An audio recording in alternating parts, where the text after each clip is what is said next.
Geography समझना है UPSC के पॉइंट ऑफ व्यू से। तो सबसे पहले इंट्रोडक्शन ले लेते हैं ज्योग्राफी का। तो अपने माइंड में सोचिए कि ज्योग्राफी कहाँ काम में आती है। आपने भी सोचा है ज्योग्राफी को यूपीएससी के सिलेबस में क्यों रखा गया है? पहले तो ये समझ लो कि जरूरी ही क्यों है, क्यों पढ़ना है।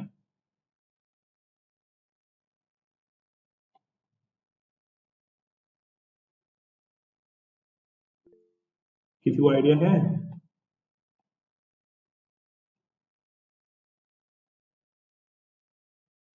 देखो पढ़ना इसलिए है, ठीक है। सॉरी। पढ़ना इसलिए है, लॉट्स ऑफ रीजन। हाँ, लॉट्स ऑफ रीजन है, डेफिनेटली लॉट्स ऑफ रीजन है। बेसिक क्या है कि अगर हमें सपोज करो ऐसे आईएएस बन जाओगे आप, तो चलाना तो अपना ही देश है। अगर आप अपने ही कंट्री के बारे में नहीं जानोगे तो कैसे चलाओगे? तो ज्योग्राफी समझनी पड़ेगी आपको। ज्योग्राफी से डिसाइड होता है कि भाई वहां का टेम्परेचर कैसा है, क्लाइमेट कैसा है, रेन, प्रेसिपिटेशन, सॉइल। और सॉइल पे बेस्ड क्या है? एग्रीकल्चर। और एग्रीकल्चर सॉइल के बेसिस पर ही वहां पे ट्रांसपोर्टेशन होगा, और ट्रांसपोर्टेशन डिसाइड करेगा उस एरिया का डेवलपमेंट।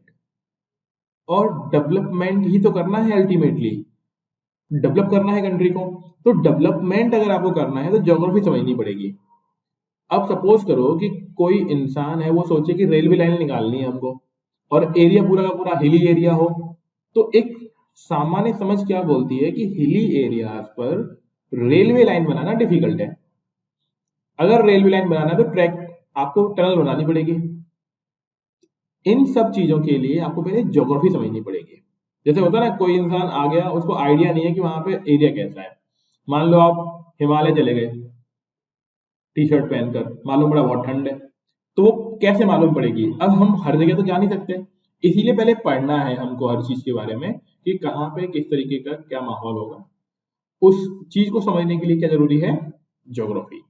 अब जैसे कि बहुत छोटी चीज है कि किन वर्ड से मिलके बना है जो वर्ड है ज्योग्राफी वो। तो आप सभी लोग जानते हैं कि मोस्टली वर्ड्स जो है वो ग्रीक लैंग्वेज से लिए गए हैं। ग्रीक वो एंशियंट लैंग्वेज है। और ये जो ज्योग्राफी जो टर्म है, जियो plus graphy,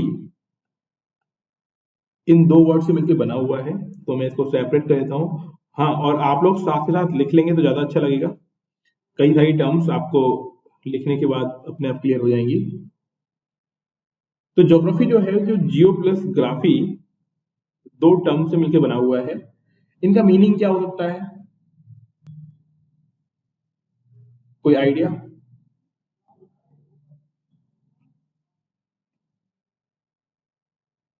Sir, geo means earth and the graphy means the study. हाँ, तो ये तो अपनी अर्थ के लिए हो ही गया जियो, ठीक है। और ग्राफी मतलब स्टडी करना उसके बारे में, तो स्टडी ऑफ अर्थ से अपन बोल सकते हैं। तो ये दोनों मिलकर के बनाते हैं स्टडी ऑफ अर्थ। अब सिर्फ ऐसा नहीं है कि हम अर्थ की ही बात करते हैं, हम ज्योग्राफी के अंदर एटमॉस्फेयर की ही बात करेंगे। बट मोटा मोटी जो बताई गई है वो क्या है? Study of earth.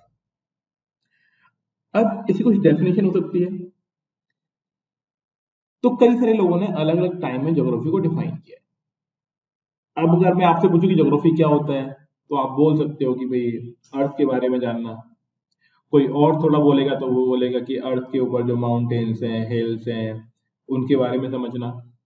या फिर कोई और बेटर डेफिनेशन भी हमको दे सकता है। कई सारे ज्योग्राफर्स हैं जिन्होंने इसकी डेफिनेशन दी। तो मैं यहाँ पे जीएस की लेवल पर आपको जिस पर्सन ने, जिस ज्योग्राफर ने उसका नाम दिया, वो आपको बुक से भी मिल जाएगा। कोई भी एक डेफिनेशन आप याद कर लें। यहाँ पे मैं आपको एक डेफिनेशन बता देता हूँ कि ज्योग्राफी की डेफिनेशन क्या हो सकती है। तो लिखें, ज्योग्राफी इज कंसर्न, मैं बोल भी रहा हूं, जो लोग बोलने के हिसाब से लिख सकते हैं वो लिखें। हाँ हाँ, लिख लो, इसमें सही रहेगा। देखो बेसिक इंग्लिश तो आनी ही चाहिए आपको, है ना। लिखने से क्या होगा ना, आपका जो डर है वो खत्म हो जाएगा, क्योंकि ऑप्शनल जो मतलब जो अपना कंपलसरी पेपर है ना इंग्लिश वाला, वो तो देना ही है।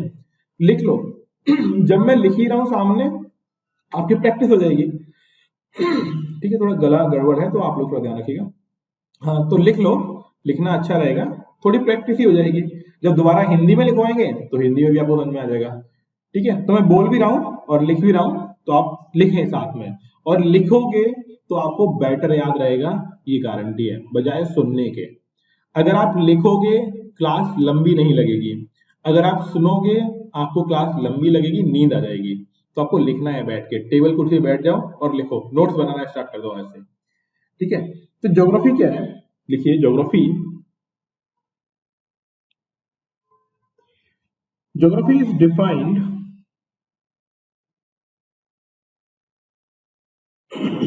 अगर कहीं पे कोई दिक्कत है तो बोल देना मेरे को। डिफाइन कैसे डिफाइन किया गया ज्योग्राफी को? कंसर्न, मैं पहले लिख दूंगा फिर मैं आपको उसको हिंदी में समझा भी दूंगा कि क्या मतलब है उसका। कंसर्न टू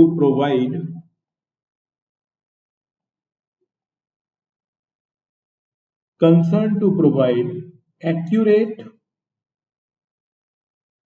अब यहाँ पे जो टर्म्स लिखूंगा ना उसका हर एक का मीनिंग होगा, बहुत डीप मीनिंग होगा। एक्यूरेट, ऑर्डरली, और यूपीएससी में करना भी हमें यही है कि ऐसे वर्ड्स चूज करने हैं कि हम हर चीज को उसमें एक्सप्लेन कर पाए। Accurate, orderly and rational description,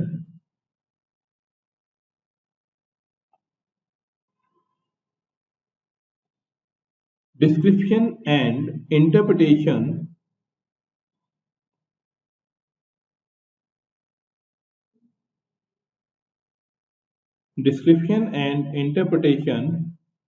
of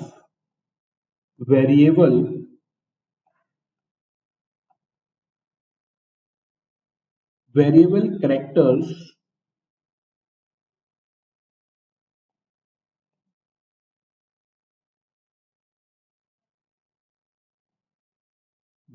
characters, of earth's surface।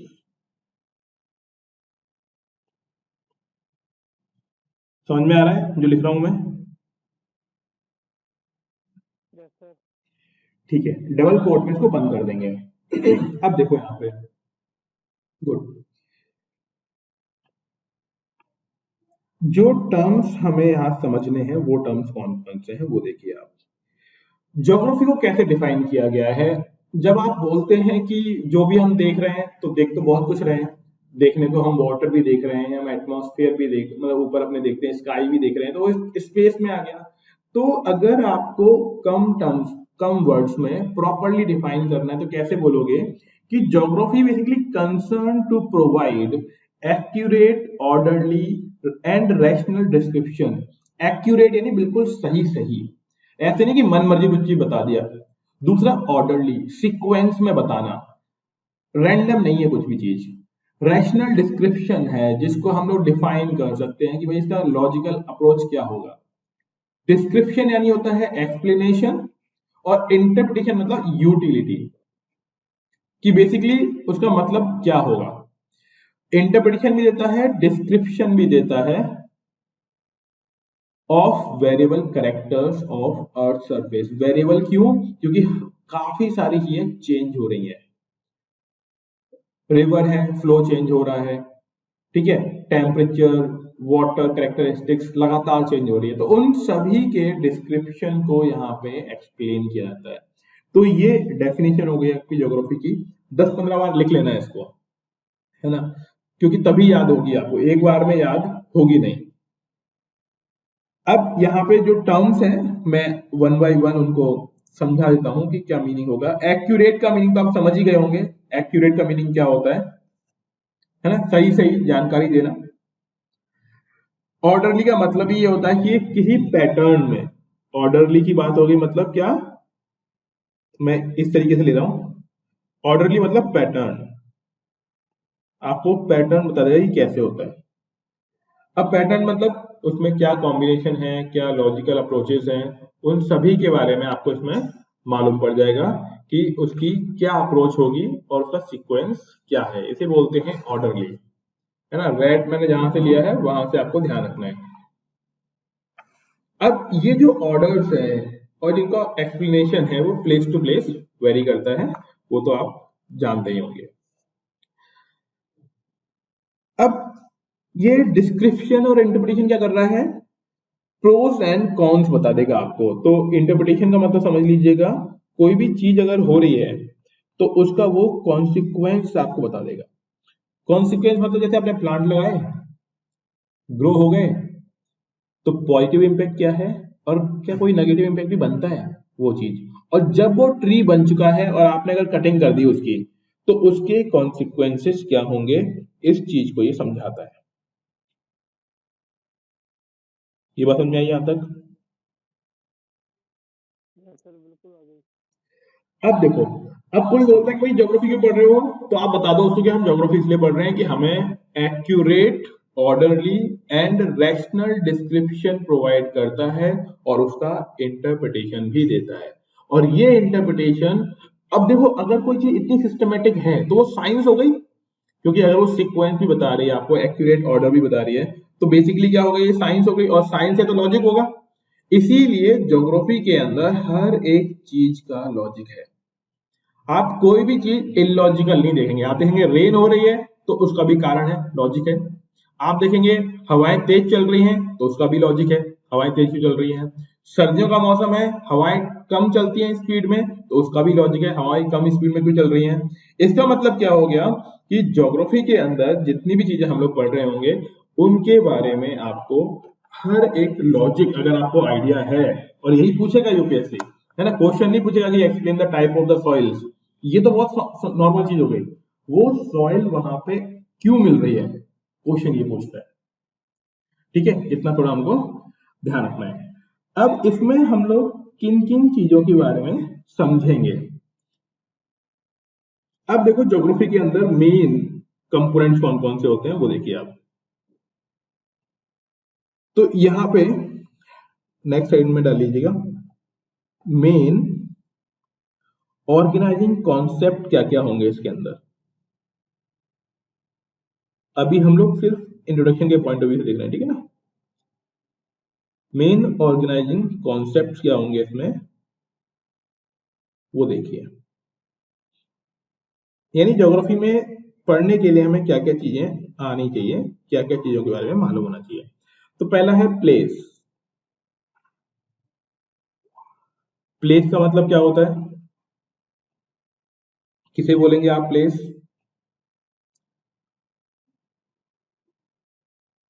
कोई भी जगह जहाँ पे हम रह सकते हैं। बिल्कुल, जहां पे हम रह रहे हैं वो प्लेस। अब उसके बारे में तो पढ़ना नहीं है, तो इसे क्या क्या चीजों के बारे में पढ़ना होगा। यहां पे आपको देखना होंगे इसे करेक्टरिस्टिक्स। करेक्टरिस्टिक्स क्या क्या हो सकते हैं, जैसे पॉपुलेशन, हम पढ़ेंगे पॉपुलेशन के बारे में। तो पहला करेक्टरिस्टिक हो गया पॉपुलेशन। फिर हम लोग क्या चेक करेंगे इसका, कि यहाँ पे क्लाइमेट कैसा है। और क्लाइमेट पे डिपेंडेंट क्या चीज होगी, वहां की इकोनॉमी।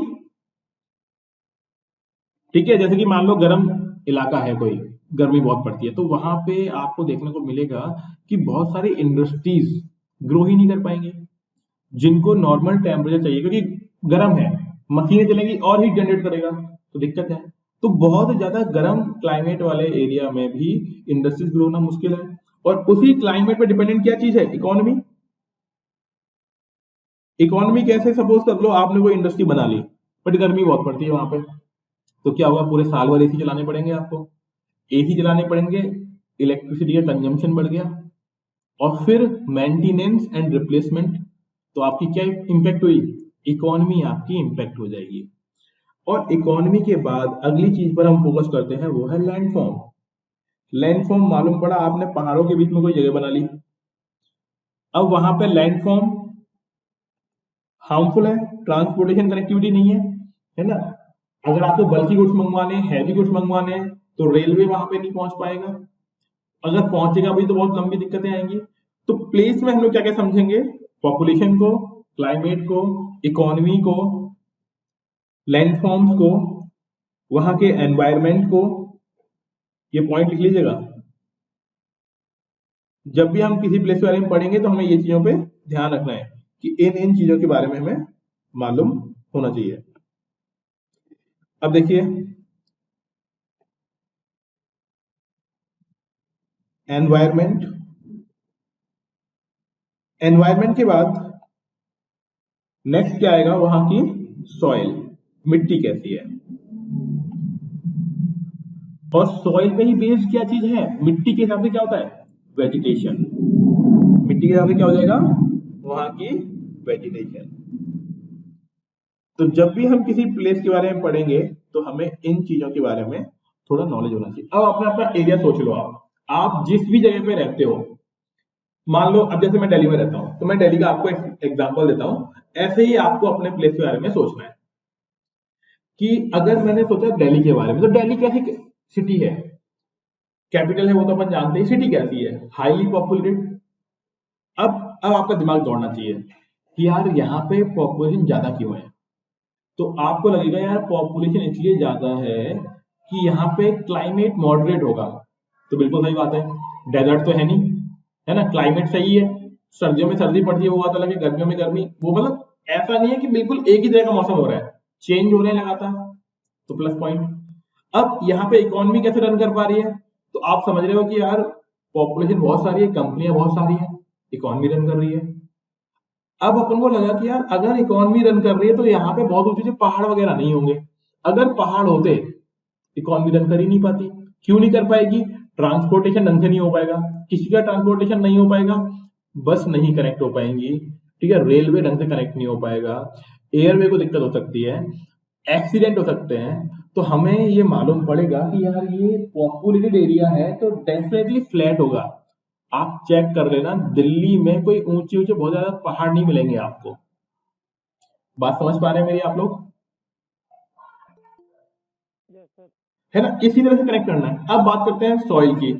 अब यहाँ पे एग्रीकल्चर करना बड़ा डिफिकल्ट है, लेकिन सॉइल फर्टाइल है यहाँ पे, आप लोग जानते ही हैं। यहाँ पे यमुना रिवर है, सॉइल फर्टाइल है, तो वेजिटेशन भी होगी यहाँ पे। तो इसीलिए आप देखते हो कि जहाँ पे हरियाली है वहां पे अच्छे पेड़ पौधे मिलेंगे आपको, हर वैरायटी के पेड़ पौधे मिल जाएंगे।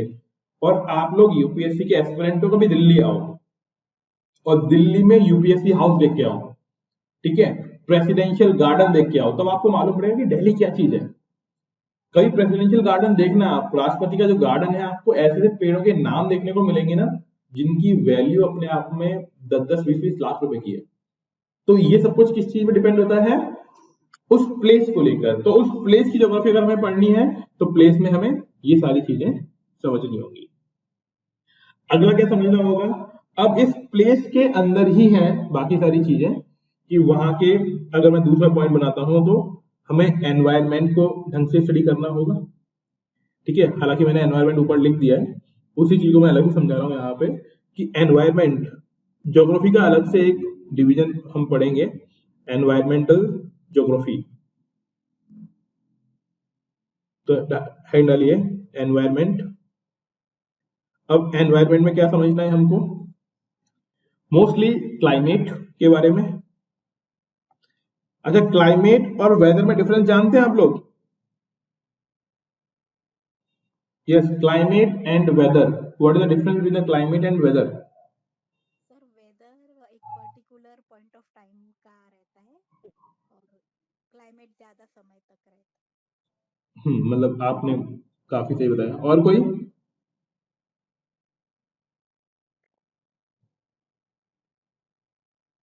सर वेदर में तो कभी रेनी सीजन आ जाता है, कभी विंटर सीजन, समर सीजन। हम्म। हाँ, आप लोगों को क्वेश्चन पूछा है, ट्राई करना है एटलीस्ट। देखो बताता हूँ मैं आप लोगों को, अभी मैं लिख पाऊंगा भी हालांकि, लेकिन थोड़ा सा अभी थोड़ा हम समझ लेंगे चीजों को। बाकी तो हम क्लाइमेट पूरा एक्सप्लेन करेंगे आपको, इंडियन क्लाइमेट समझाएंगे, वर्ल्ड क्लाइमेट समझाएंगे, वो सब कुछ तो है ही। बस अभी समझे थोड़ा सा कि क्लाइमेट क्या होता है। देखो जैसे कि आप देखते होगे ना, आपने न्यूज में कई बार पढ़ा होगा वेदर रिपोर्ट, आपने कभी भी क्लाइमेट रिपोर्ट नहीं पढ़ा होगा न्यूज के अंदर। वेदर रिपोर्ट क्या होती है, किसी भी पॉइंट ऑफ टाइम पर किसी पर्टिकुलर, हाँ वेरी गुड, ये किसी ने लिखा स्पेसिफिक टाइम, अरे नहीं नहीं उल्टा बोल दिया, क्लाइमेट नहीं होता, वेदर होता है वो, ठीक है, कोई नहीं, मैं समझाता हूँ आपको।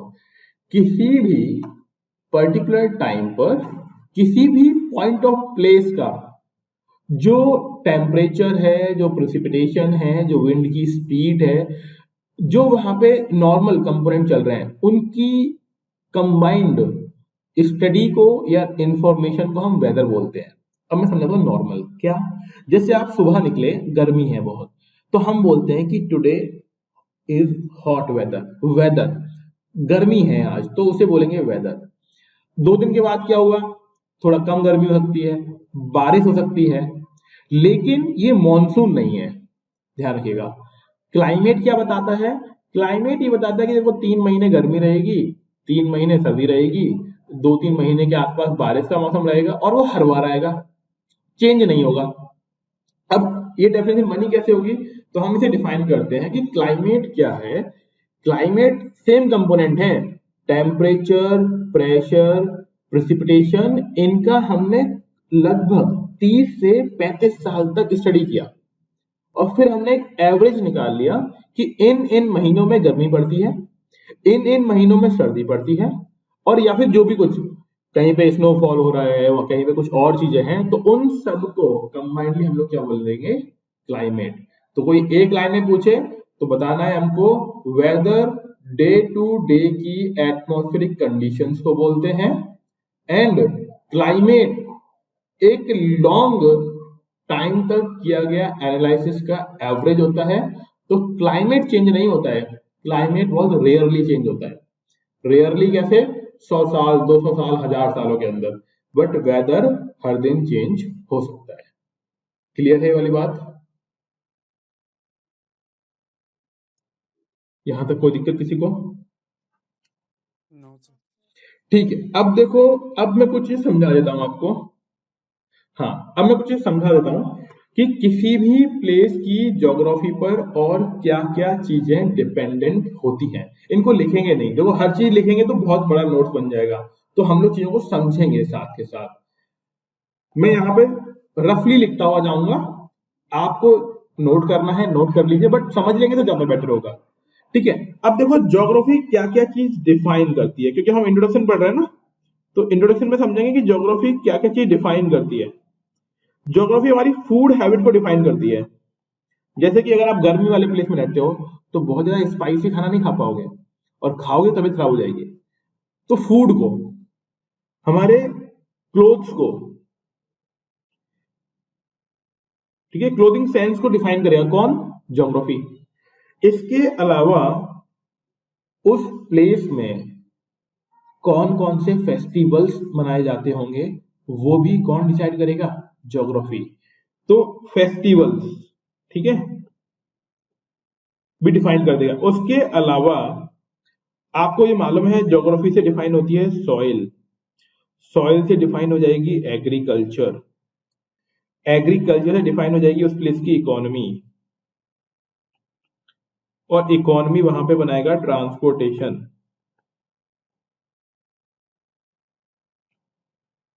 And other activities. ये सब कुछ कौन डिफाइन कर रहा है? ज्योग्राफी। आपने देखा होगा यूपी और जितने भी अपने नदर्न प्लेन्स वाले एरिया वाले लोग हैं, वहां पे सॉइल फर्टाइल है। जिन लोगों के पास जमीन है वो एग्रीकल्चर कर रहे हैं, और वो अर्निंग भी अच्छी खासी कर रहे हैं। आपने देखा होगा यूपी से साइंटिस्ट कम निकल पाते हैं। कोई याद आ रहा है यूपी से कोई साइंटिस्ट बना हो जिसका नाम कुछ ज्यादा तगड़ा नाम हो, नोबेल प्राइज वगैरह मिला हो? है कोई? बहुत कम। कौन बता रहे हैं? कुछ नाम बताया? नहीं सर। नहीं, नाम नहीं याद आ रहा होगा। कारण क्या है, क्यों नहीं यहां से कोई साइंटिस्ट बन पाया? क्यों नाम हमें याद नहीं आता साइंटिस्ट का, जिसने बहुत बड़ा कोई रिसर्च वगैरह, कोई स्टडी वगैरह में बहुत तगड़ा काम किया हो? कारण ये है, हाँ, यूपी के अंदर फूड इजीली अवेलेबल है, और जब फूड इजीली अवेलेबल होता है तो लोग मेहनत नहीं करते। हमारी कंट्री की अगर हम बात करें, मैं क्रिटिसाइज नहीं कर रहा, मैं आपको समझाना चाहता हूं कि जब भी कोई फॉरेन कंट्री में कोई भी रिसर्च होती है, कोई भी बड़ी इन्वेंशन होती है, हम बोलते हैं हमारे ग्रंथों में पहले लिखा हुआ है। बात बिल्कुल सही है, लिखा हुआ है, लेकिन क्या उसका एक्चुअल प्रूफ है? बस बोल दिया। बोल क्यों दिया? क्योंकि हमारे पास आराम से फूड अवेलेबल था, बैठे बैठे कहानियां लिख रहे हैं।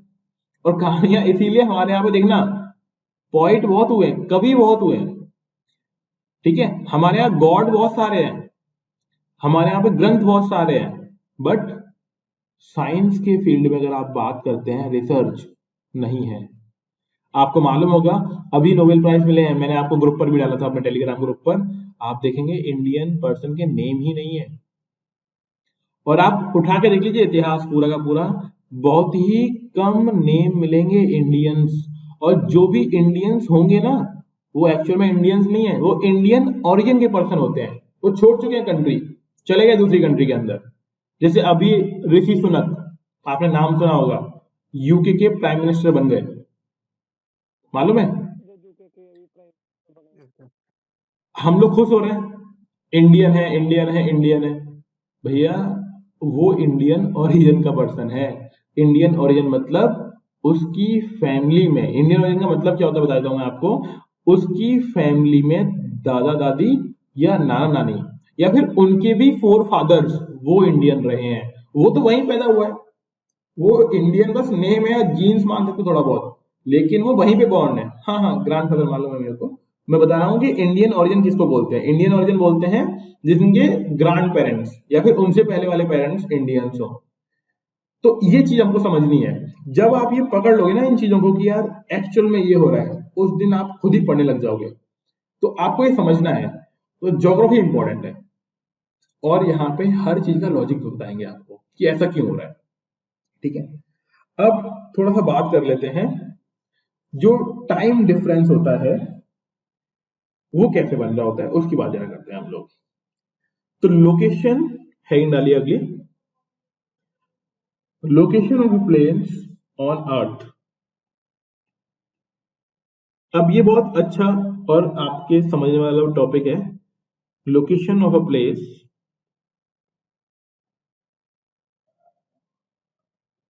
On earth.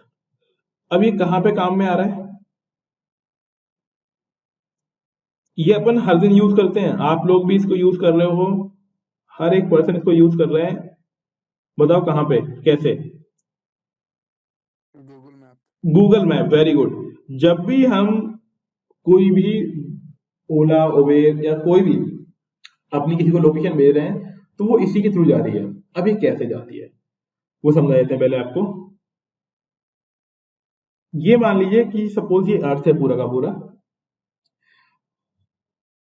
और इसको हमने हॉरिजॉन्टल और वर्टिकल लाइंस, और ये हाइपोथेटिकल लाइंस हैं, क्या ध्यान रखना है, ये हाइपोथेटिकल लाइंस हैं, आपको कहीं दिखेंगे नहीं। हाइपोथेटिकल मतलब काल्पनिक रेखाएं हैं ये। हमने इनको डिफाइन किया हुआ है, थोड़ा सा ये देख लीजिएगा, है ना। तो हमने ये टॉप टू बॉटम मैं दो कलर से बना रहा हूं जिससे आपको अंतर समझ में आ जाए। Top to bottom and east to west, ठीक है। ड्राइंग पे आप जिसकी ड्राइंग अच्छी हो वो ढंग से बना लीजिएगा, बाकी मैं नॉर्मली रफली हैंड से बना रहा हूं।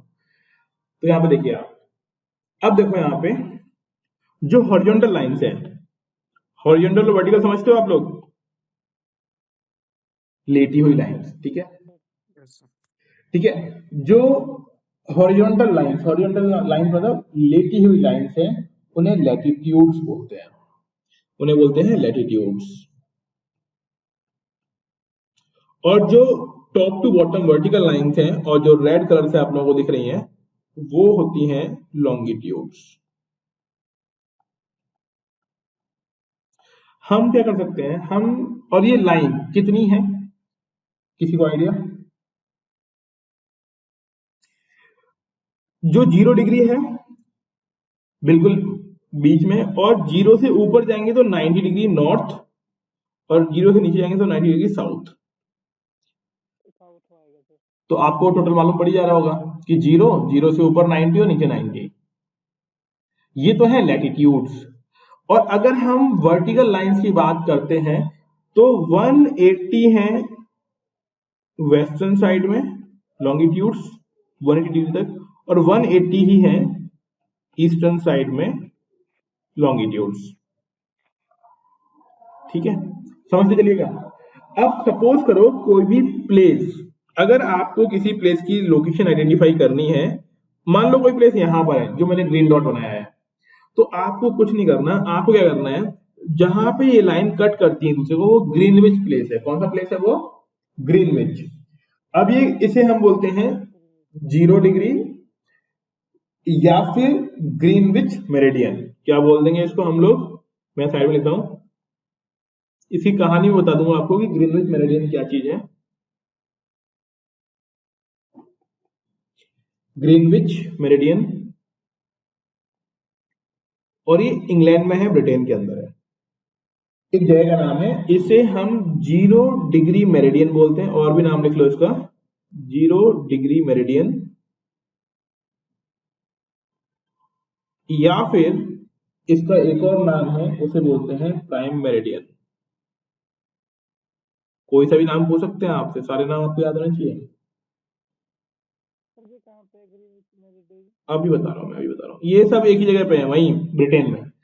ठीक है, अब देखो यहाँ पे लंदन। ठीक है, अब देखो ये क्या है, सबसे powerful country before Indian independence, या फिर हम ऐसे बोल सकते हैं कि 18th सेंचुरी और 19th सेंचुरी में सबसे पावरफुल कंट्री कौन सी थी? Any idea? ब्रिटेन। ठीक है, तो 1884 में, हाँ हाँ बिल्कुल, तो 1884 में ब्रिटिश लोगों ने क्या सोचा कि यार पूरी दुनिया के लिए टाइम डिसाइड करते हैं, कॉमन टाइम। अब कॉमन टाइम क्यों डिसाइड करना था? अलग अलग कंट्रियों में जब रेगुलेशन नहीं था, तो वहां एक प्लेस दूसरे प्लेस आने पर अपने अपने लोकल टाइम के हिसाब से लोग काम कर रहे थे। और जब भी कभी लोकल टाइम के हिसाब से काम करते थे, तो मान लो किसी को मीटिंग करनी, मान लो इंडियन प्राइम मिनिस्टर को यूके प्राइम मिनिस्टर से बात करनी है। अब इंडियन प्राइम मिनिस्टर को लग रहा है कि यार अभी दोपहर के 12 बज रहे होंगे, फोन लगा दिया, वहां मालूम पड़ा रात के 2 बज रहे थे, तो उसने बोला कि यार क्या टाइम है ये। तो इन प्रॉब्लम्स को सॉल्व करने के लिए उस टाइम की सबसे पावरफुल कंट्री ब्रिटेन, उसने एक मीटिंग बुलाई, एक जगह डिसाइड की, वो था ग्रीनविच मेरिडियन, और उसने इस जगह पर जो मीटिंग बुलाई, अब ऐसे समझिएगा कि मतलब बुलाने वाला कौन है? ब्रिटिश, लेकिन हो कहां पे रही है मीटिंग? वॉशिंगटन डीसी कॉन्फ्रेंस जिसे हम लोग बोलते हैं, और इस मीटिंग का नाम था इंटरनेशनल मेरिडियन कॉन्फ्रेंस। और उस मीटिंग में डिसाइड किया गया कि इस 0 डिग्री को रेफरेंस मान के पूरे दुनिया के लिए टाइम डिसाइड करेंगे। तो इसीलिए इस 0 डिग्री को क्या माना गया? रेफरेंस। और ये ब्रिटेन में था। अब इसी ब्रिटेन वाला क्यों? क्योंकि समझ ही गए हो आप लोग, पावरफुल कंट्री है, तो वो बोलेगा यहां से बनाओ भैया, हम बनाएंगे। अब 0 डिग्री से ईस्टर्न साइड में, ध्यान रखिएगा, ईस्टर्न मतलब पूर्व साइड में, ईस्टर्न साइड में जितने भी कंट्री हैं, सन कहां से राइज होता है? सन राइज होता है यहाँ पे, ईस्टर्न साइड से राइज होगा, ये रहा सन।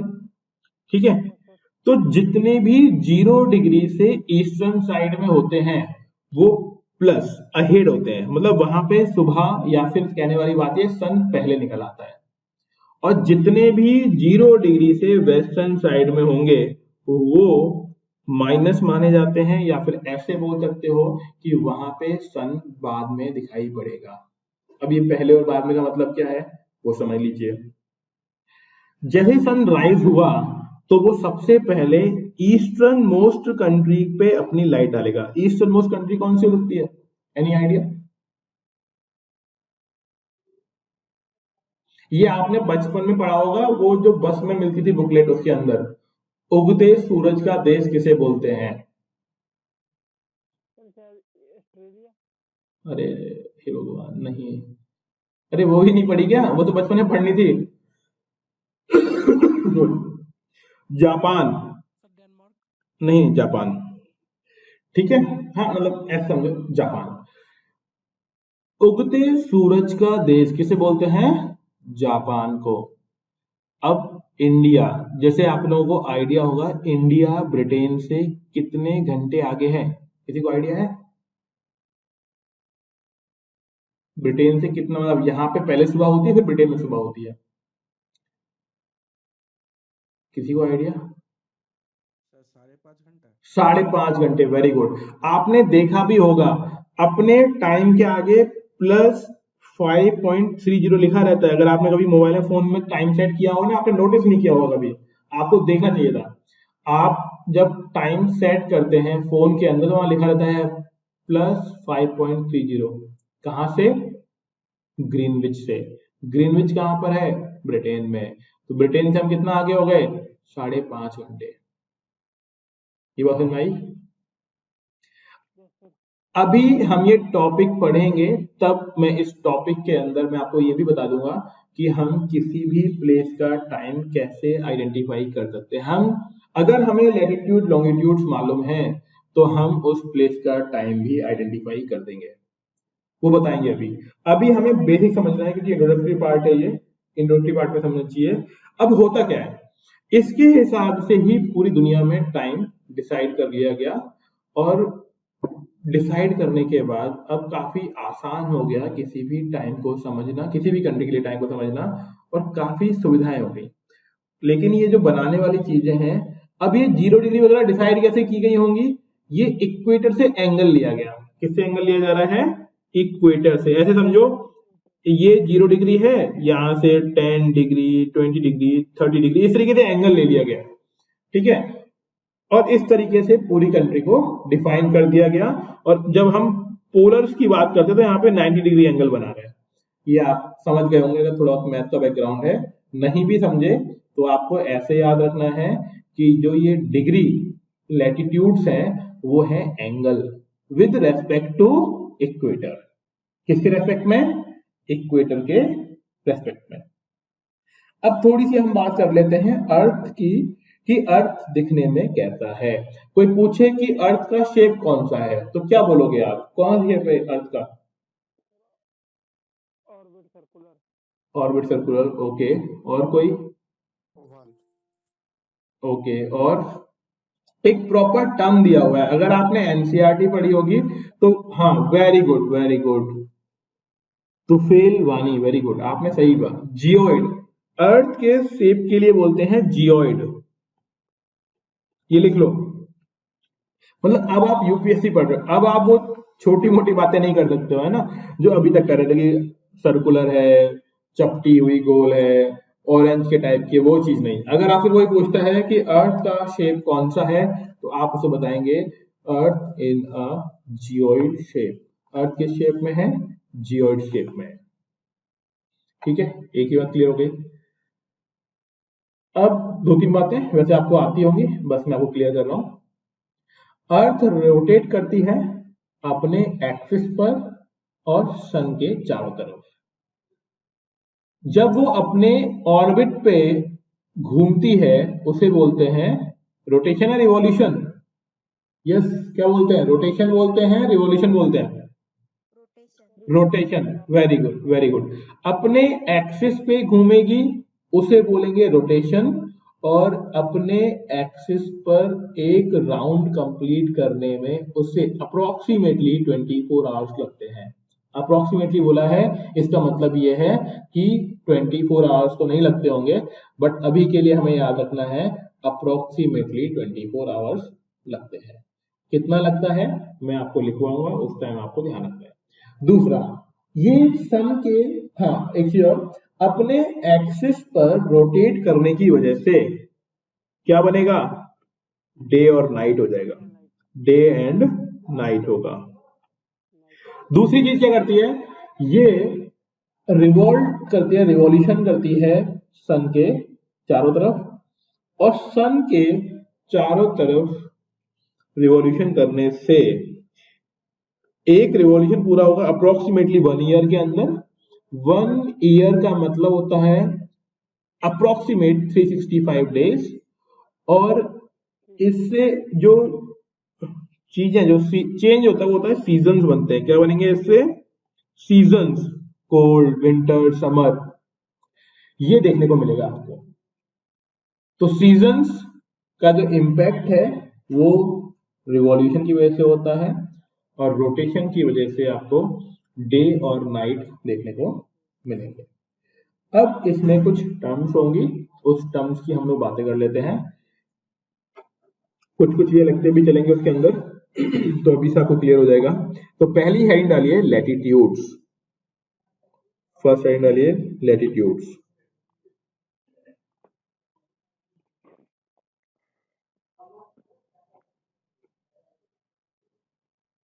लैटिट्यूड्स क्या होते हैं? तो मैंने समझने के पॉइंट ऑफ व्यू से बता ही दिया आपको कि लेटी हुई लाइंस जो हमने ग्रिड फॉर्म किया था, ग्रिड क्या होता है? वर्टिकल और हॉरिजॉन्टल लाइंस का जो नेट बन गया उसे हम लोग क्या बोलेंगे? ग्रिड बोलेंगे। और उस ग्रिड में लेटी हुई लाइंस या फिर हॉरिजॉन्टल लाइंस, जिनको प्रॉपर समझ में आ रहा है हॉरिजॉन्टल, वो माइंड में फ्रेम कर लें अपने कि हॉरिजॉन्टल लाइंस को हम लोग बोलते हैं लैटिट्यूड्स। और ये लैटिट्यूड्स 0 डिग्री से स्टार्ट होंगे, नॉर्थ में 90 डिग्री तक जाएंगे, सिमिलरली 0 डिग्री से स्टार्ट होते हुए साउथ में 90 डिग्री तक जाएंगे। अब लिखना क्या क्या है इसमें वो जरा फटाफट से लिखेंगे हम लोग। तो लिखिए latitudes is angular distance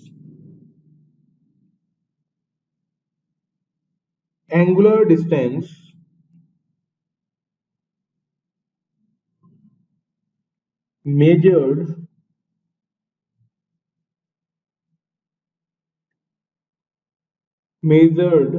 north or south of equator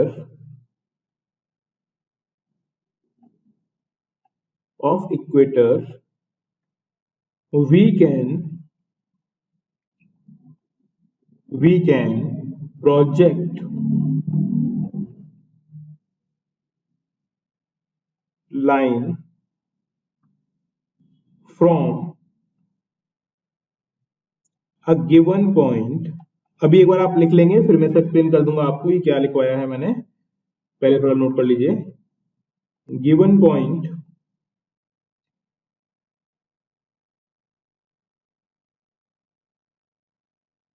on the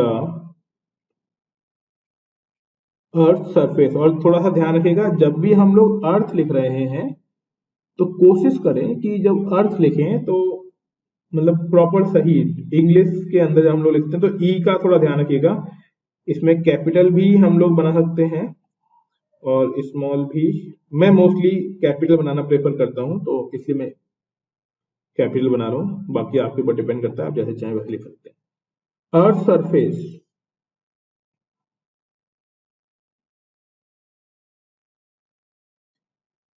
two the centre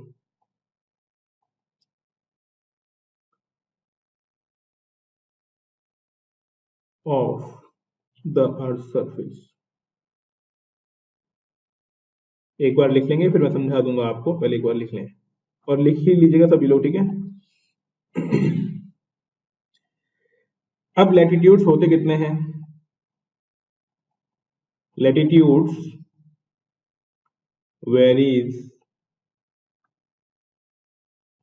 from 0 degree to 90 degree north and south. तो 0 डिग्री से 90 डिग्री नॉर्थ में होंगे और 0 डिग्री से 90 डिग्री तक ही आपको साउथ में देखने को मिलेंगे। ये जो लैटिट्यूड्स होते हैं ये पैरेलल लाइंस होती है। ये क्या होंगे? पैरेलल लाइंस होंगी। पैरेलल लाइंस का मतलब ये होता है कि थ्रू आउट द ग्लोब आपको इनके बीच में जो डिस्टेंस होगी वो इक्वल मिलेगी। तो ये है पैरेलल लाइंस। और 0 डिग्री को, हालांकि और भी कुछ नेम होते हैं लेकिन अभी के लिए ध्यान रखेंगे, 0 डिग्री को हम लोग बोलते हैं इक्वेटर। इसके अलावा 23.5 नॉर्थ, 23.5 साउथ दो होंगी।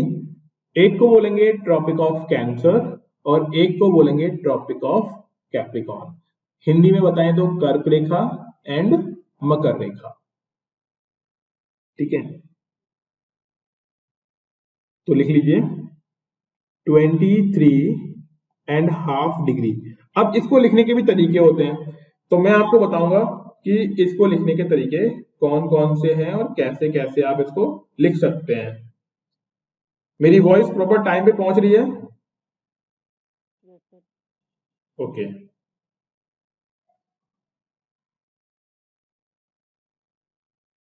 अगर नहीं पहुंचे तो बताना मेरे को। आप इसको देखो, यहाँ पे ध्यान देना, आप इसको ऐसे लिख सकते हो। नहीं, रुक रुक के तो मैं बोल ही रहा हूँ, वैसे तो फ्लिकर नहीं हो रहा है ना वॉइस के अंदर। ठीक है, अब देखो यहाँ पे 23.5 डिग्री, या तो ऐसे लिख लो इसको, या फिर और लगा रहा हूं मैं इसके अंदर 23 डिग्री एंड 30 मिनट डैश। आपके सामने भी स्क्रीन पर आएगा 23 डिग्री एंड 30 के ऊपर डैश लगाना, इस डैश को बोलते हैं मिनट। आप इन दोनों ही तरीकों से लिख सकते हो।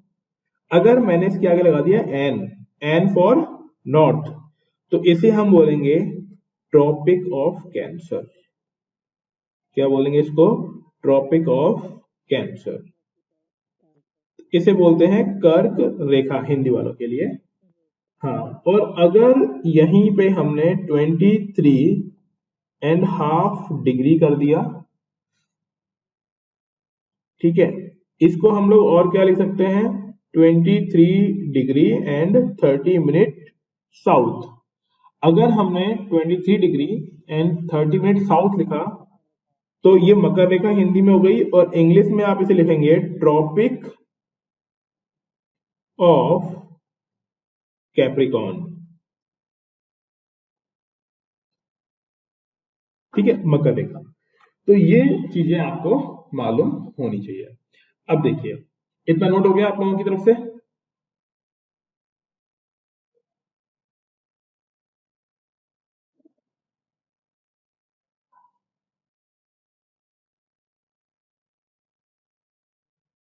हाँ, हो गया। अब देखो, यहां पे मैंने क्या बोला कि ये लैटिट्यूड्स क्या होते हैं, जो हमने बीच में पॉइंट लिया था इस ग्रिड में। इस ग्रिड में जो मिडिल में पॉइंट लिया था, उस मिडिल से जब हम लोग लाइन ड्रॉ करेंगे, ठीक है, सरफेस पर, अर्थ के सरफेस पर हाइपोथेटिकली, तो उससे हम लोग क्या बोल देंगे? लैटिट्यूड्स। और ये लैटिट्यूड्स अर्थ के सरफेस पे हमें पैरेलल लाइंस के फॉर्म में दिखेंगे, मतलब हम लोग इनको अज्यूम करेंगे। एंड ये 0 डिग्री से 90 डिग्री नॉर्थ, 0 डिग्री से 90 डिग्री साउथ तक फैले हुए होंगे। ये लाइंस पैरेलल होंगी। 0 डिग्री को इक्वेटर बोलेंगे, and 23 half north and south, ये हमारे क्या कहलाएंगे? Tropic of cancer and tropic of Capricorn. तो ये हो, हाँ, ये हो गई हमारी लैटिट्यूड की बात। अब हम करेंगे लॉन्गिट्यूड्स के बारे में, कि लॉन्गिट्यूड्स क्या होती है। तो अगले हेड डालिए लॉन्गिट्यूड्स।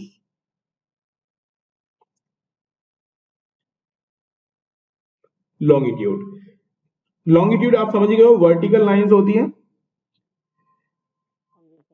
है ना? तो इसे हम ऐसे समझेंगे कि ये वर्टिकल लाइंस है,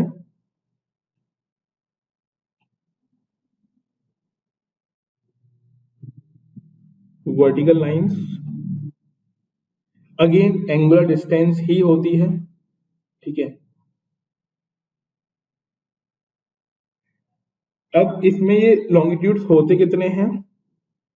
लॉन्गिट्यूड्स 0 टू, अरे यार इतना लेट हो यार।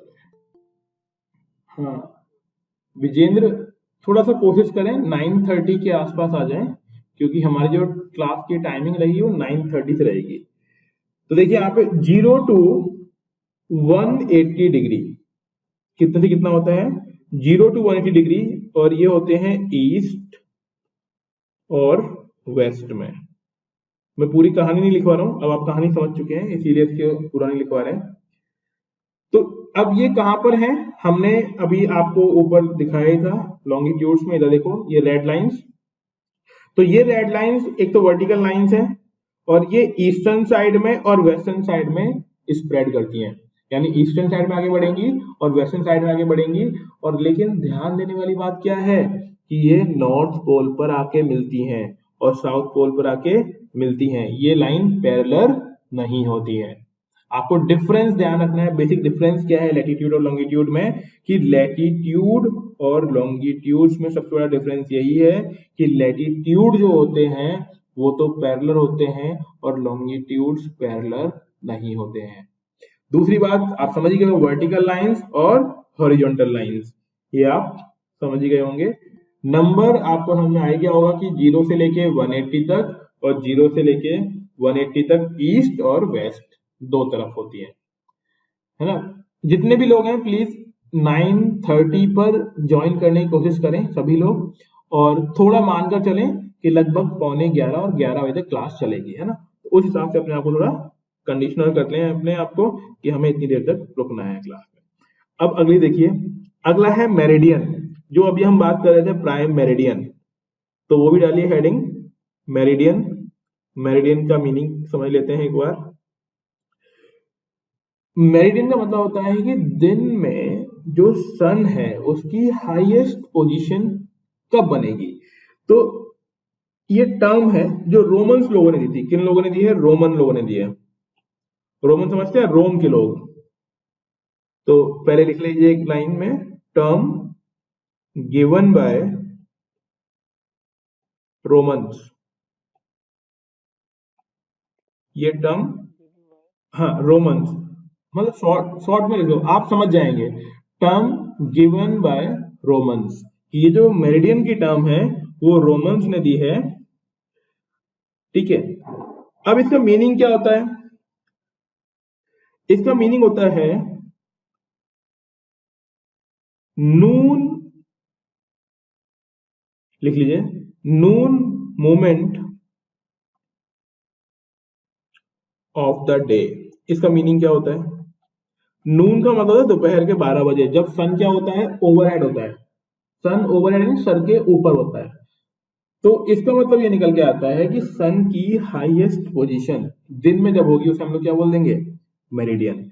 तो हम लोग इसको ऐसे भी दो पार्ट में डिवाइड कर सकते हैं कि मेरी प्लस DIEM, ठीक है। वो DN है, बट इसको जो रोमन्स लोगों ने डिफाइन किया है उस हिसाब से बता रहे हैं आपको। तो इसका मीनिंग होगा, मेरी का मीनिंग होगा, सॉरी, ये लैटिन भाषा का एक वर्ड है ना? हाँ जी, हाईएस्ट पोजीशन, और DM का मीनिंग होगा डे। यानी डे में जिस टाइम ये हाईएस्ट पोजीशन बनाएगा उसे हम लोग क्या बोल देंगे? मेरिडियन। और इसी बेसिस पर हमने इसे डिफाइन किया हुआ है, ठीक है। तो हमने टर्म समझ लिया। अब थोड़ा इसकी डेफिनेशन लिख लेते हैं। तो लिखिए, मेरिडियन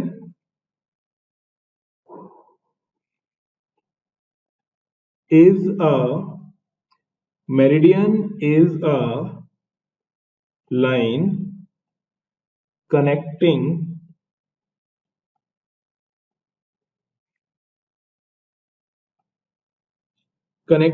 all points, जो मैं बोल रहा हूं उसको भी ध्यान रखिएगा, connecting all points of same line, connecting all points of same lines।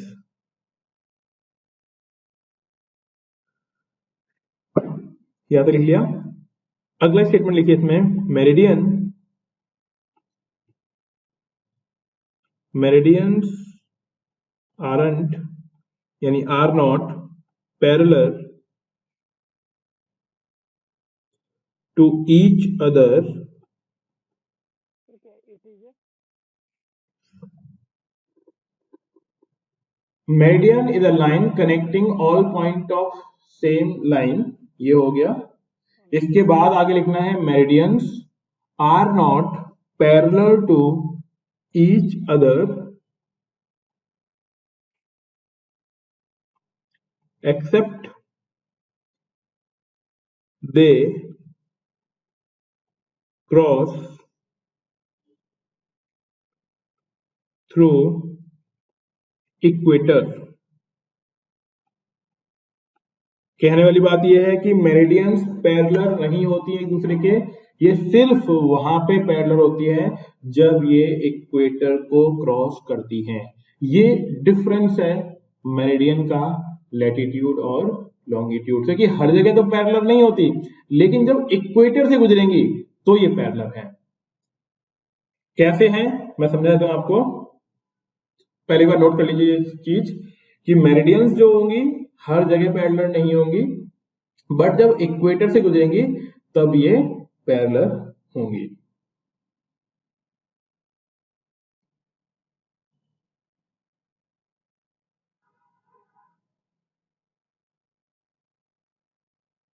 हाँ जी, क्या आंसर नोट कर लिया आप लोगों ने। अब देखिए आगे, तो मेरिडियन में हाँ दिखा देता हूं मैं आपको। अभी थोड़ा सा और लिखवाना है ना, अभी जाएगा मैं थोड़ा और लिखवाएंगे। अभी देखो यहाँ पे 0 डिग्री दिख रहा है ना आपको, तो इस 0 डिग्री पर ये जो लाइंस होंगी ये आपस में पैरेलल होंगी, वर्टिकल लाइंस, ठीक है। सिर्फ 0 डिग्री पर, ये मैंने जो व्हाइट व्हाइट व्हाइट से बनाया हुआ है अभी आपके स्क्रीन पर आ जाएगा। तो जो मैंने बनाया हुआ है यहाँ पर इन पॉइंट्स पर, जो मैंने अभी ये डार्क किया है व्हाइट से, तो सिर्फ इन पॉइंट्स पर जो इक्वेटर से जब ये पास ऑन हो रही हैं तब ये आपस में क्या होंगी, पैरेलल। अदरवाइज बाकी जगह पर ये पैरेलल नहीं होंगी। तो वो आपको दिख ही रहा है बाकी जगह में पैरेलल पॉसिबल होना, मतलब होना भी पॉसिबल नहीं है। क्लियर, यहां तक कोई दिक्कत? हाँ सर। ठीक है, अब इसके आगे आइए। अब एक चीज और समझनी है, इनमें डिस्टेंस कितनी होती होगी बीच में, तो इनकी लीनियर डिस्टेंस की हम लोग बात कर लेते हैं। तो इसी में आप लिखेंगे लीनियर डिस्टेंस। लीनियर डिस्टेंस का मतलब ये है कि 1 डिग्री लॉन्गिट्यूड जो है, लॉन्गिट्यूड में कितना डिस्टेंस कवर होता होगा, तो ये अप्रोक्सीमेटली 111 किलोमीटर का डिफरेंस होता है 1 डिग्री लॉन्गिट्यूड में। और सिमिलरली 1 डिग्री लैटिट्यूड जो होगा वो अप्रोक्सीमेटली 111 किलोमीटर। अब यहां पे ध्यान रखिएगा, ये जो लॉन्गिट्यूड का जो हमने डिफरेंस निकाला है ये मैक्सिमम है, क्योंकि मिनिमम तो 0 होता है। 0 कहां पे होगा, पोल पर, क्योंकि सारे लॉन्गिट्यूड आपस में मिल जाते हैं। ये बात समझ आई मेरी? मैंने क्या बोला, लॉन्गिट्यूड सारे के सारे कहां मिल जाते हैं, पोल्स पर। तो तब तो बीच में डिस्टेंस, हाँ तो तब तो डिस्टेंस निकलेगी नहीं। तो ये जो 111 किलोमीटर की डिस्टेंस है वो लॉन्गिट्यूड की मैक्सिमम डिस्टेंस अपन से बोल सकते हैं कि दो लॉन्गिट्यूड के बीच में मैक्सिमम डिस्टेंस इतनी होती है।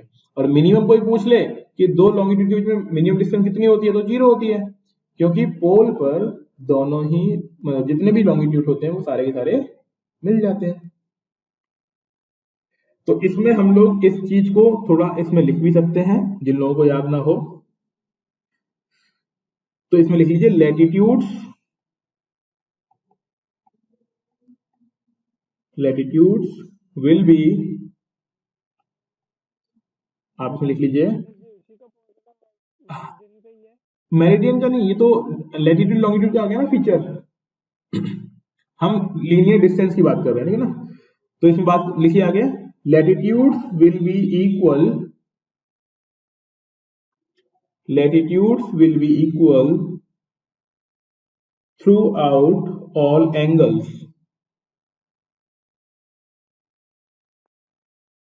throughout all angles, यानी लैटिट्यूड हर जगह पे क्या मिलेगा आपको, सेम मिलेगा। और लॉन्गिट्यूड्स, तो लॉन्गिट्यूड्स की डिस्टेंस होगी, हाँ तो लॉन्गिट्यूड्स, तो सिंपल से अगर हम इक्वल लिख नहीं रहे तो नॉट इक्वल ही होते हैं, पैरेलल नहीं होते हैं। Longitudes varies 0 to 111 kilometre. 0 कहां पे हो जाएगा, पोल्स पर 0 किलोमीटर, ठीक है ना। और 111 किलोमीटर कहां मिलेगा आपको, इक्वेटर पर।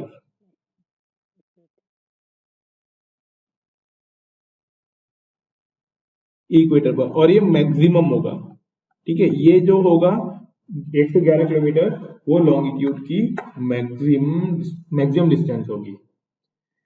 ठीक है, तो लैटिट्यूड लॉन्गिट्यूड हमने समझ लिया, बीच में डिस्टेंस समझ ली, है ना, और इतना हमने लिख लिया। क्या आप लोगों में से सभी लोगों ने नोट किया है, कुछ लोग बस सुनने पे फोकस कर रहे हैं? सर नोट किया है। नोट किया है, ठीक है। अब इसका एक, जी सर लिख लिया। वेरी गुड, तो एक डायग्राम बना लेंगे जो काम आएगा। हालांकि ये डायग्राम हम लोग कई बार बनाएंगे। मैं भी थोड़ा ट्राई करता हूँ सर्कल थोड़ा सही ही बना लिया जाए, बाकी एडजस्ट कर लेना ना सर्कल, क्योंकि पेन से लिखना थोड़ा हैवी पड़ता है। ठीक है, अब देखो यहाँ पे सबसे पहले आपको मिडिल में 0 डिग्री बना लेना है। इस 0 डिग्री को इक्वेटर बोलेंगे।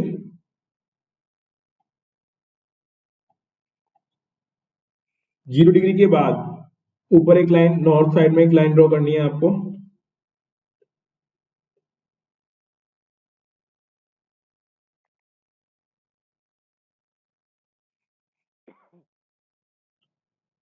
एक सेकंड,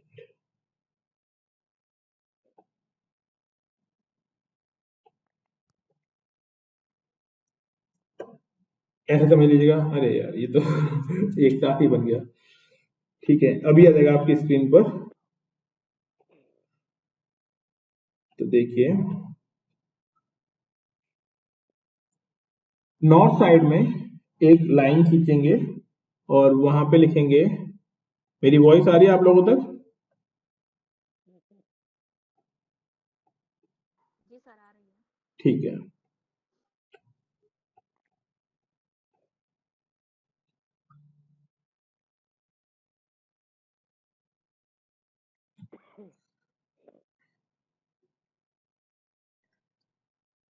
तीन लाइनें ऊपर बनानी है नॉर्थ में, और 3 लाइनें ही नीचे बनानी है। डायग्राम डिस्प्ले अभी हो जाना चाहिए, अगर नहीं होगा तो कुछ और करते हैं अरेंजमेंट, बट थोड़ा सा वेट कर लीजिए। विजिबल हुआ? जी सर। ठीक है, जी अब सर। हाँ, अब आप लिख लीजिए 66.5 degree north, 23.5 degree north and 90 degree north. Similarly south में लिखेंगे तो 23.5 degree south and 66.5 degree south, then south pole. मैं बोल दे रहा हूं, अगर नहीं भी डिस्प्ले होगा तो अभी आपको वो डिस्प्ले हो जाएगा।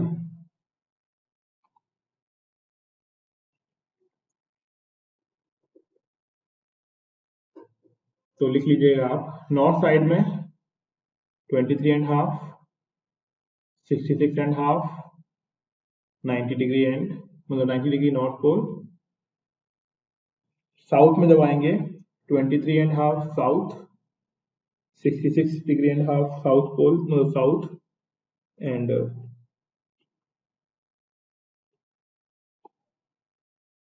फिर बिल्कुल बॉटम में आएंगे तो यहाँ पे साउथ पोल लिखना है आपको।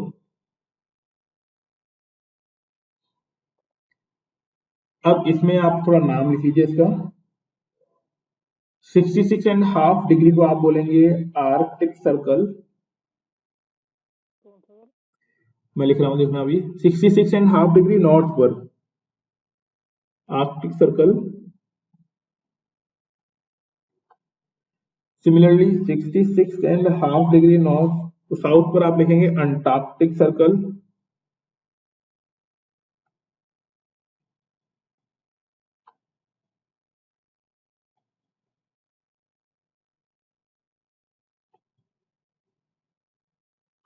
अंटार्कटिक सर्कल, और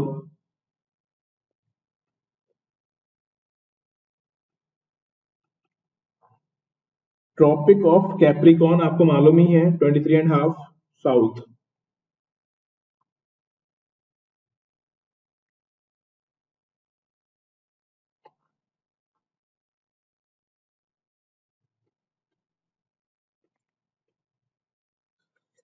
ठीक है, तो इसको एक बार ड्रॉ कर लीजिए आप, जितना अच्छा आप ड्रॉ कर सकते हैं वो आपके ऊपर है। तो नॉर्थ पोल 90 डिग्री नॉर्थ को नॉर्थ पोल बोलेंगे, 90 डिग्री साउथ को साउथ पोल बोल दिया जाएगा, 66.5 डिग्री साउथ तो इसे बोलेंगे Antarctic Circle. Then Tropic of Capricorn, Tropic of Cancer, Arctic Circle and north pole. ये हालांकि ये कई बार आएगा, बट आपको एक रफ आइडिया होना चाहिए कि कौन से एरिया को किस नाम से जाना जाता है। क्लियर? यहां तक कोई दिक्कत? ठीक है, गुड। तो इतना ही रखेंगे हम लोग। अगर यहां तक किसी को कोई दिक्कत है तो पूछ सकते हैं, इसके आगे हम अगली क्लास में करेंगे। और इसी तरीके से कॉपी मेंटेन कर लीजिएगा आप लोग, प्रॉपर सीक्वेंस में ये बेहतरीन नोट्स आप लोगों के बन जाएंगे और ये लाइफ में जब तक आपको एग्जाम देना है तब तक काम आएंगे। और मैं चाहता हूं कि एक दो बार देने में ही सिलेक्शन हो जाए, है ना। तो ढंग से मेहनत करिएगा, सिंसियरली मेहनत करिएगा, तभी काम चलेगा। ओके, बाकी कोई भी दिक्कत है आप मेरे को मैसेज करके पूछ सकते हैं, प्रॉब्लम सॉल्व कर देंगे। ठीक है, तो थैंक यू। कल हिंदी में कराएंगे, हिंदी मीडियम में। हाँ जी, यही चीज कराएंगे। हाँ, एक मिनट संजीव, एक मिनट। हाँ, यही चीज ज्योग्राफी की हिंदी में कराई जाएगी। सेम थिंग जो पढ़ा रहे हैं हिंदी और इंग्लिश में, एक दिन इंग्लिश एक दिन हिंदी चलेगा। तो 3 दिन इंग्लिश हो जाएगा और 3 दिन हिंदी। तो पहले हम लोग ज्योग्राफी कंप्लीट करेंगे और फिर आगे उसी तरह से मूव करेंगे हम लोग। यस सर, पूछिए सर। संजीव क्या बोलना चाह रहे हैं आप? जी सर। ये नॉर्थ पोल और साउथ पोल के बारे में अगर कुछ नोट मिल जाता तो अच्छा। लिखवाएंगे, वो पूरा कराएंगे। अभी आपको बस ये तो एक इंट्रोडक्शन दिया है चीजों का, मतलब इसका तो अभी एक्सप्लेनेशन पूरा आएगा अभी आगे। ये तो पूरा पढ़ेंगे हम लोग, बिल्कुल मिलेगा, है ना, सब कुछ मिल जाएगा आपका। और नोट्स अपने यही है, जो अपन पढ़ा रहे हैं वही अपना ओरिजिनल नोट्स है। बाकी तो ऐसे आपको भंडार करना हो तो मैं भेज दूंगा बहुत सारा, वो तो कोई काम का नहीं है। जो असली चीज है वो यही है जो क्लास में कराएंगे आपको। ठीक है, okay, thank you. Thank you sir. हाँ जी, लॉन्गिट्यूड्स का एक्चुअल काउंट क्या होगा? तो बताओ जरा, एक्चुअल काउंट कितना होगा?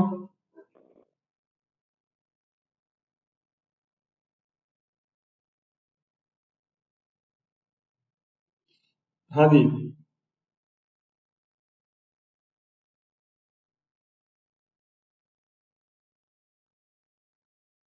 360 होगा।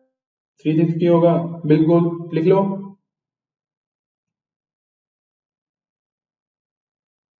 लैटिट्यूड्स का 180।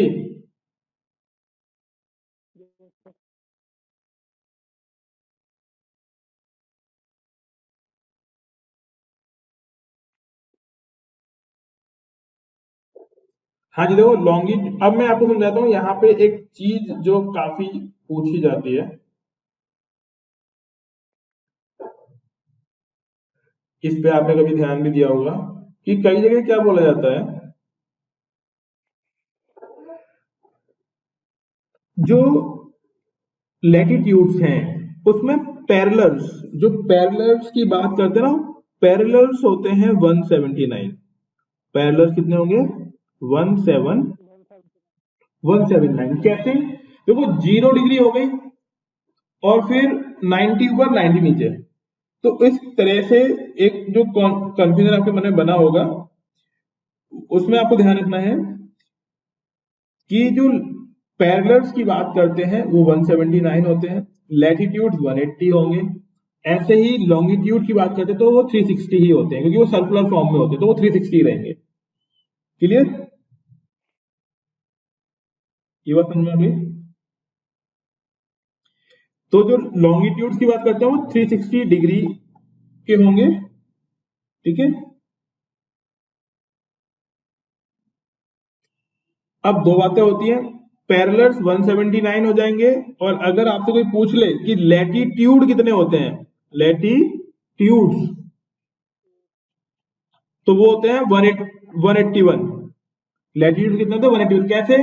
देखो 0 1 हो गया, 0 1 अपने आप में, फिर ऊपर 90 और नीचे 90, तो 90 90 180 और एक 0 डिग्री वाला, तो 181 लैटिट्यूड्स। क्लियर? क्या ये बात समझ आ गई? हाँ, जिन्होंने पूछी थी उनको समझ में आई कि नहीं आई? किसने पूछी थी? हाँ, हो गया क्लियर। तो अब इसमें थोड़ा अंतर समझ लीजिएगा। एक होता है पैरेलल्स कितने हैं, एक होता है नंबर कितने हैं। तो 0 1 2 3 4 5 ऐसे लिखोगे नंबर्स, तो वो है 181। अगर हम बात करें पैरेलल्स कितने हैं तो 179। ठीक है, ऐसे ही लॉन्गिट्यूड्स की बात करेंगे तो वो 360 होते हैं, क्योंकि पहला और आखिरी कॉमन होता है उसमें लॉन्गिट्यूड्स में, इसीलिए 360 है वो। ठीक है, आप ग्लोब खरीदिएगा, ग्लोब में देखिएगा पहला और आखिरी कॉमन होता है, इसीलिए वो 360 होंगे। Got it? क्लियर है अभी? चलिए, तो बस इतना ही रखेंगे आज की क्लास में। रिमेनिंग नेक्स्ट क्लास मतलब आगे अगली क्लास में कंटिन्यू करते हैं। जी सर पूछिए। सर सेकंड के लिए डबल डैश बनता है ना? हाँ, सेकंड के डबल डैश बनेगा बिल्कुल।